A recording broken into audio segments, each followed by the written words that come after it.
ஜாகேஷ்வர் தாம் அல்மோரா ஒருங்கிணைப்பு. உத்தரகண்ட் மாநிலத்தில் அல்மோராவில் இருந்து 35 கிலோமீட்டர் தொலைவில் அமைந்துள்ள ஜாகேஷ்வர் தாம் என்ற பழங்கால கோயில்கள். இயற்கை அழகு நிறைந்த இந்த பகுதிக்கு பல நூற்றாண்டுகளாக ஆன்மீக சக்தியை அளித்து வருகின்றன. இங்கு சுமார் 250 கோயில்கள் உள்ளன. அவற்றில் 224 சிறிய மற்றும் பெரிய கோயில்கள் ஒரே இடத்தில் அமைந்துள்ளன. இதிஹாஸ். வட இந்தியாவில் குப்த பேரரசின் போது கத்யூரி மன்னர்கள் இமயமலை மலைகளின் குமாவோன் பகுதியில் இருந்தனர். ஜாகேஷ்வர் கோவில்களும் இதே காலத்தில் கட்டப்பட்டவை. இந்த காரணத்திற்காக குப்த பேரரசின் ஒரு பார்வை கோவில்களில் காணப்படுகிறது. இந்திய தொல்லியல் துறையின் கூற்றுப்படி இந்த கோயில்கள் கட்டப்பட்ட காலம் கத்யூரி காலம், உத்தர கத்யூரி காலம் மற்றும் சந்திர காலம் என 3 காலங்களாக பிரிக்கப்பட்டுள்ளது.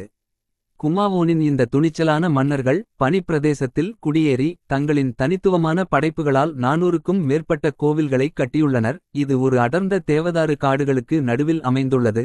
ஆனால் அல்மோரா மாவட்டம் முழுவதும் அதில் சுமார் 250 சிறியது மற்றும் பெரிய கோவில்கள் ஜாகேஷ்வரில் அமைந்துள்ளன. மரம் மற்றும் சிமெண்டிற்கு பதிலாக பெரிய கற்களை கொண்டு கோயில்கள் கட்டப்பட்டுள்ளன. கதவு சட்டங்கள் கடவுள் மற்றும் தெய்வங்களின் சிலைகளால் அலங்கரிக்கப்பட்டுள்ளன. கோவில்களின் கட்டுமானத்தில் செப்புத்தாள்கள் மற்றும் தேவதாரு மரங்களும் பயன்படுத்தப்பட்டுள்ளன. சூழ்நிலை.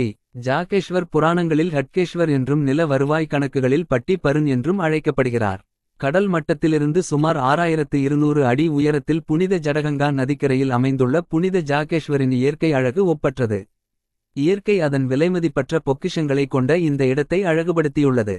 நாட்டுப்புற நம்பிக்கை மற்றும் லிங்க புராணத்தின் படி ஜாகேஷ்வர் உலகத்தை உருவாக்கிய பகவான் விஷ்ணுவால் நிறுவப்பட்ட 12 ஜோதிர்லிங்கங்களில் ஒன்றாகும். புராண குறிப்புகள். புராணங்களின்படி சிவபெருமானும் சப்தரிஷிகளும் இங்கு தவம் புரிந்துள்ளனர். பழங்காலத்தில் ஜாகேஷ்வர் கோவிலில் செய்யப்பட்ட சபதம் அதே வடிவத்தில் ஏற்றுக்கொள்ளப்பட்டது. இது பெரிதும் தவறாக பயன்படுத்தப்பட்டது என்று கூறப்படுகிறது. 8ஆம் நூற்றாண்டில் ஆதி சங்கராச்சாரியார் ஜாகேஷ்வரிடம் வந்து மகாமிருத்யுஞ்சயத்தில் நிறுவப்பட்ட சிவலிங்கத்தை ஆணியடித்து இந்த தவறான பயன்பாட்டை நிறுத்த ஏற்பாடு செய்தார். சங்கராச்சாரியார் ஜியால் அறையப்பட்ட பிறகு இப்போது மற்றவர்களுக்கு தீமை செய்ய விரும்புவோரின் விருப்பம் இங்கே நிறைவேறாது. யாகம் மற்றும் சடங்குகள் மூலம் மங்களகரமான விருப்பங்களை மட்டுமே நிறைவேற்ற முடியும். கூடுதல் தகவல்.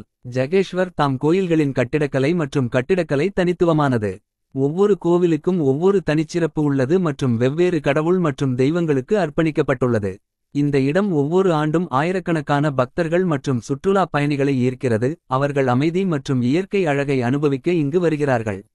நீங்கள் ஜாகேஷ்வர் தாமுக்கு செல்ல திட்டமிட்டிருந்தால் ஆண்டு முழுவதும் இங்கு வானிலை குளிர்ச்சியாக இருக்கும் என்பதை நினைவில் கொள்ளுங்கள். எனவே சூடான ஆடைகளை எடுத்துச் செல்வது நல்லது. இது தவிர உள்ளூர் சந்தைகளில் கைவினைப் பொருட்களை வாங்குவதும் ஒரு நல்ல அனுபவமாக